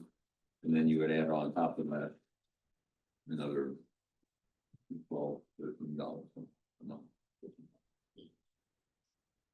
Again, assuming the costs are getting passed on in a purely rational. But I understand what you're saying, Jen. So I'm in the same campus as Jen's, and I'm support the 2 cents. I was, wanted to hear more about the using surplus just for this, but I understand that of the kind of overall impact of that, and if that has an impact on our rating, that it may even cost us more with us, the cost to borrow money and things like that as we do these other projects. So, Natalie, did you? I'm trying to weigh the cost benefit analysis of if we said no, and the work, what would the work look like for you all to find those savings, and what would get cut? And then if you did that work and we decided to go with the 2 cent adjustment anyway, then like, Sure, that's, fair. you know, We're gonna do that work anyway. I mean, we're just we need to know how deep do we have to go? How creative must we come up with finding levers. The way I talk about, this is a series of levers that you pull up and down. Well, now that I've presented the budget, they're locked. I Now I have think, to figure out which ones to go unlock and how do we move them to Mhm. produce dollars that are materially reducing the replacement of those funds. and I think we just need to feel comfortable knowing that. And this is not me doubting you, this is me having a mental, imaginary conversation with constituents, that we can tell them our staff did everything they could to make sure that this is what was needed, and it's not that staff is asking for everything they want, and we're saying, sure, giving it, we've done the work to make sure that we've gotten it as small as we possibly can, while still being able to provide the benefits and services to our community. Right. Um, I would offer to you that I've done that because I brought $500,000 in cuts to this conversation to begin. Yeah, yeah, yeah. So that's And, one. and thing. that's not me doubting the effort of our staff, because I do see how hard you work, but just being able to assure the community that should we do decide to go for the 2 cents, that we have done everything. And I would point out that it wouldn't just be, the answer to the conversation that you would be able to have wouldn't be solely focused on staff compromise. It would also be us identifying things for you to consider a compromise. Because that's really where the bigger numbers are going to be, and that would be making adjustments to decisions that you may have already made. That's what we'll be trying to find, because that's what it's gonna take to find $2.5 million. And then just, it's also making me think about, we, like you mentioned, Lloyd, our financial advisors told us we are hitting our fiscal stress level. So we can't just keep reaching our hands into the wallets of the same people every year. We have to expand our people so that we can spread out that burden. So we have to see what those levers are to, that's kind of a longer term, more root adjustment, not just. And the more short-term. positive, the Right, more right. positive option. Grow the base instead of deepen the base. Grow the pie higher, as George W. Bush once said. I don't know what. Grow the pie higher. Yeah, we heard about vinegar pie. Yes, people still not interested, so. Okay, If it- so Lord, I think that are you in the same camp with Natalie? You just kind of want to see the numbers with and without. Sure, I mean, yeah, that's fine. So If do it's- you, I'm good. We're good. If it's helpful, as I said, this is not final. The current legislation that's kicking around the 1% sales tax increase, it currently says, has a provision, it's a new provision. The revenues from this tax shall not be used to reduce, supplant, or offset any amounts of local appropriations or local funding for capital projects described in subdivision 1, which is just construction renovation of schools, on the date such tax is first imposed in the county or city. Is that the House bill? So it sounds like you could wipe it away. Is that a Senate bill or? That's Senate bill. You could wipe it away to make the runway. Because it says that the The date first day of tax such tax is first imposed. being proposed. So we could wipe it, You could impose pull the your tax. CIP, you could strip your CIP and then recommit it to that action. I think That's great for down the road. it's inelegant, but it gets the job done. It may, I will say that. I think it would challenge your logic conversation. John's gonna let that fly? All right. No, I'm not. This is- My senior partner, when I was in Big Law, I would come with some brilliant scheme and he would say it's too cute. So he always said, "It's too cute." And when you get too cute, people smack back. And so I worry that if we were to take this act, that It would get attention. it would get some very unpleasant attention on the city. That's my position. It's not the right spirit. And be that In as other it words, may, plan. negative attention is different than negative preparation. It just means we freeze adding anything else. Mhm. We don't put anything else in to see what comes of this resolution. If it doesn't pass this year, we don't worry about it until we get it passed and then we move forward. We can do the planning work internal from a staff perspective, just don't commit it to the CIP. Right. I mean, one of the things we're actually already working with our financial advisor too is, let's just say that tax passes and we get $15 million. $15 million for debt service payment could potentially put us over our debt limit, which would mean it's great because you can get the school projects done, but it may mean you don't have any room to issue any other debt. So there's some planning that we need to do with that and what that impact would be. And it may be that if we get the 15 million, then we have to, allocate some for debt, some for cash. But I think you have to, you have to be cautious, It's reconciling.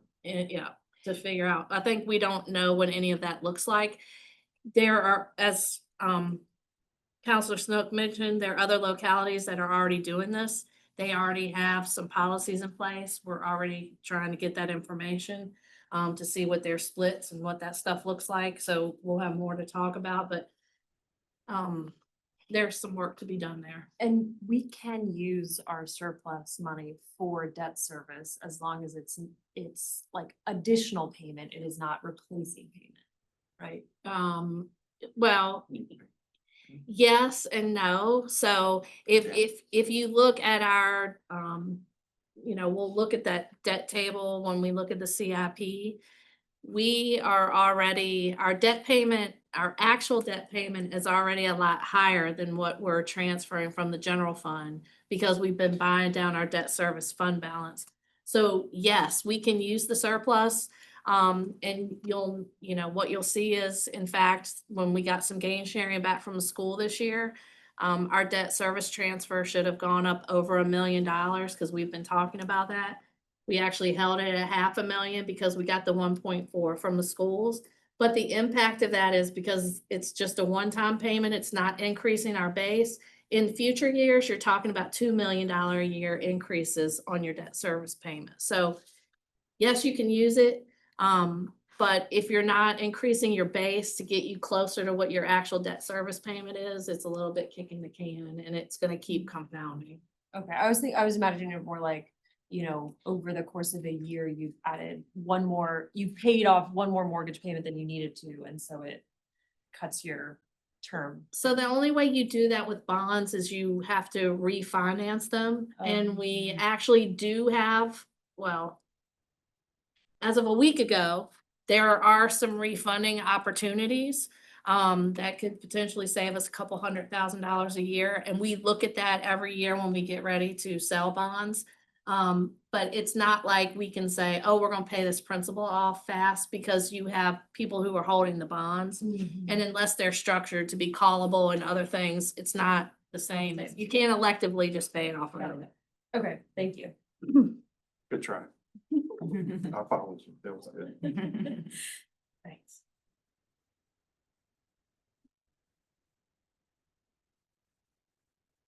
Any other questions? Yeah, that's right. That's Yes. Vice Mayor. That's good. That's right.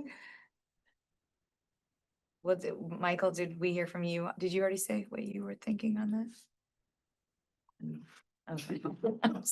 But no, I mean, I'm happy to discuss creative ideas, but I would say at this point, I'm very skeptical that using one-time surplus would be wise or feasible, and I'm okay moving forward, assuming a 2-cent real estate tax scenario.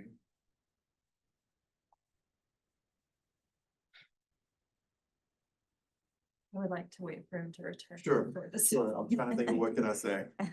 Somebody bam. I will say that, and I do, I appreciate Councilor Snook reminding that I say I don't play politics, because that's not my job. And I don't, and I try really hard not to. But I do think, just for the public's benefit, just to appreciate the notion that we did not arrive at any recommendation of a tax increase lightly. We have worked very hard trying to figure out alternatives to this point.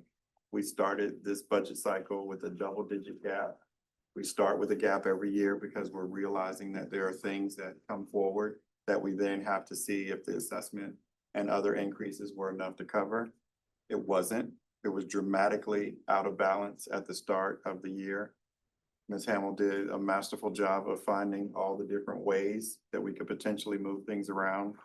So Counselor Ostrand, to your idea of the conversation with the public, I would offer that we have done what we think we can do without causing damage to what we're trying to do, which is serve this public well, make sure that we're doing the things that you've identified for us are our priorities and giving the team what they need to do that. So when we arrive at a notion that I'm standing in front of you talking about taxes, that's hard for me. It's not a desire. It's definitely not a priority of mine. And she can tell you that I kept saying, I want to do what I can to avoid this. I want to do what I can to avoid it.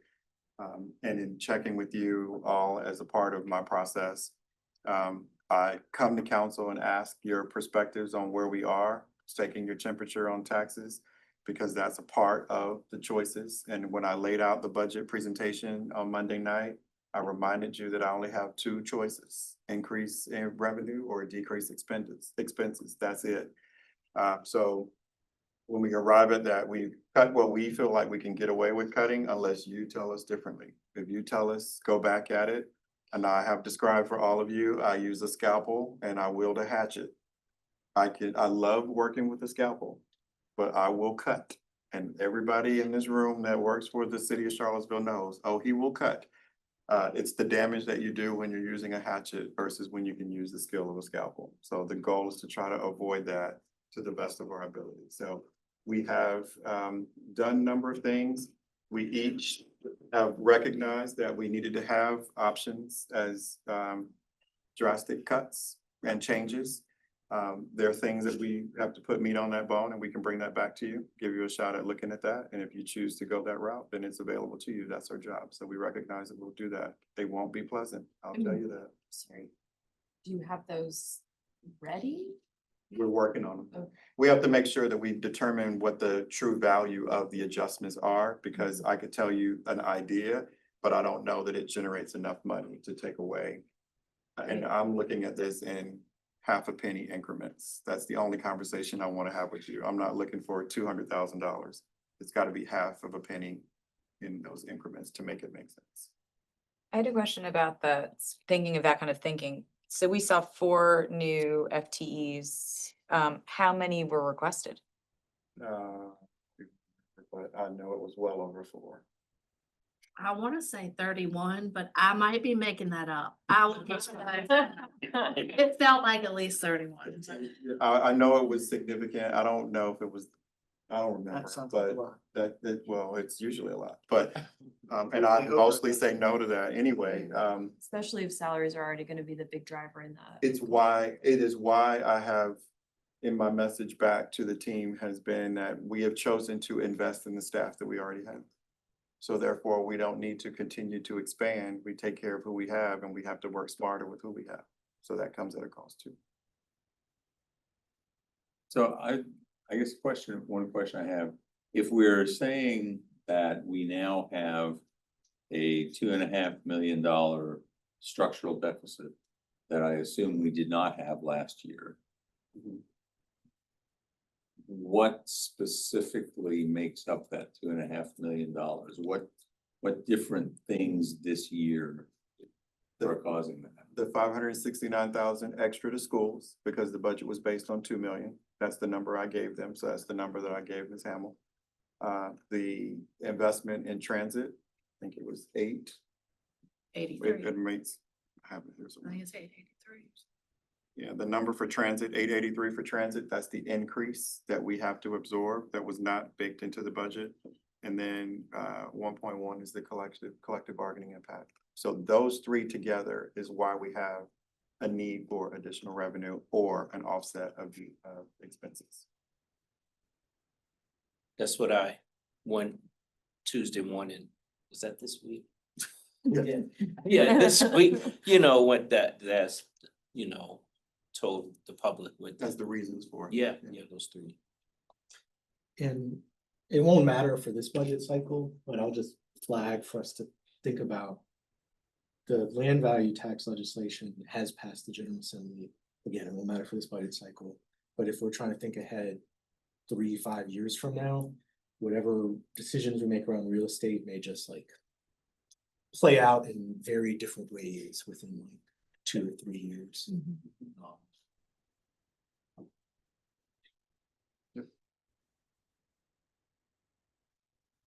So Okay, other questions or comments? our goal will be that we will try to figure out what we can. Next week is focused on outside agencies and nonprofits. We don't believe you'll have any time left to talk about this part 2. So we think that's gonna get consumed because it usually does. But we will do the work in the meantime, and I guess we'll try to see if we'll be ready for the CIP or the community budget forum work session, because your deadline for advertising will be shortly thereafter. Yeah, depending on what kind of turnout we get for that, we might have time to fill you in on the 19th. For the community, 'cause sometimes we have a lot, sometimes we don't, so. And always ask, when again is our last financial update? Where we're gonna have the 100% certain picture of where our revenues are at before we. What do you guys think? What is our date for? What date's the budget get adopted? Nine. Day before that? Give me all you can. Well, on the 19th, will we have another month of revenues? Like if we wanted to, We'll have another month of sales tax. okay. That might be the last chance. So maybe for the CIP work session, we could talk about that as an indication of additional revenues. But for sure, the work session on the 2nd.